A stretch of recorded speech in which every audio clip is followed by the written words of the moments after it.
సంగమేశ్వర స్వామి దేవస్థానం చాలా పవిత్రమైనది, పురాతనమైనది.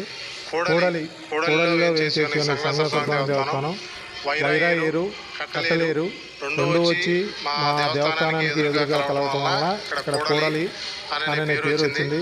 ఈ మహాక్షేత్రం ఎన్నో వందల సంవత్సరాల నాడు ప్రతిష్ఠించబడింది. మనకి ఈ ఆంధ్రప్రదేశ్లోని 101 దేవాలయాల్లో శివాలయాల్లో ప్రతిష్ఠించిన 101 దేవాలయాలు ఇదొకటి. మనకి ఓం శ్రీ గురుభ్యో నమః. శివాయ గురవే నమః. వాగర్ధావివ సంపృక్తౌ వాగర్ధ ప్రతిపత్తయే జగతః పితరౌ వందే పార్వతీ పరమేశ్వరౌ.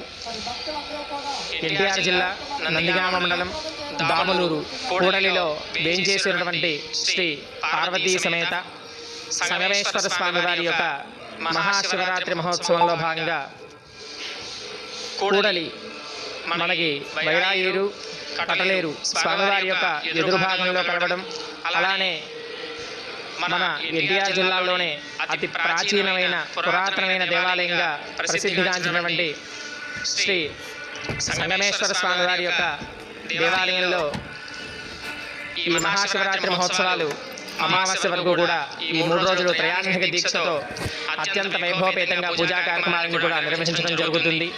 అలానే ఈ పురాతనమైన దేవాలయాన్ని మొదటిగా ఈ అటవీ ప్రాంతంలో కశ్యప మహాముని ఇక్కడ తపస్సు ఆచరించి స్వామివారి ప్రతిష్ఠించినట్టుగా మనకి మొదటి నుంచి కూడా నానుడిగా చెప్పడం జరుగుతుంది.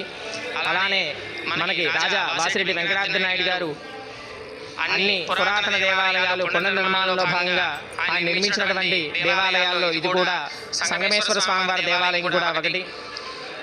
ఆయన ఇలా నిర్మించడమే కాక ధూపదీప నైవేద్యాలు కానివ్వండి ఎటువంటి లోటు జరగకుండా స్వామివారికి తన భక్తి రూపేణ ఒక 100 ఎకరాల పొలాన్ని కూడా స్వామివారికి ఇవ్వడం జరిగింది. ఆ ఇవ్వడంతో పాటు మన దేవాలయంలో ప్రతి సంవత్సరం కూడా స్వామివారి మహాశివరాత్రి రోజున ఉదయం తెల్లవారుజామున 2 గంటల దగ్గర నుంచి భక్తులందరూ కూడా దేవాలయంలో స్వామివారిని దర్శించుకుని విశేష రుద్రాభిషేక పూజా కార్యక్రమాలన్నీ కూడా నిర్వహించుకొని, అలానే ఉదయం 11 గంటలకు ప్రతి ఒక్క భక్తులకి కూడా వచ్చినటువంటి వారికి ఎటువంటి ఇబ్బంది కూడా లేకుండా స్వామివారి యొక్క 20,000 మంది వరకు కూడా అన్నప్రసాద కార్యక్రమం కూడా జరుగుతుంది.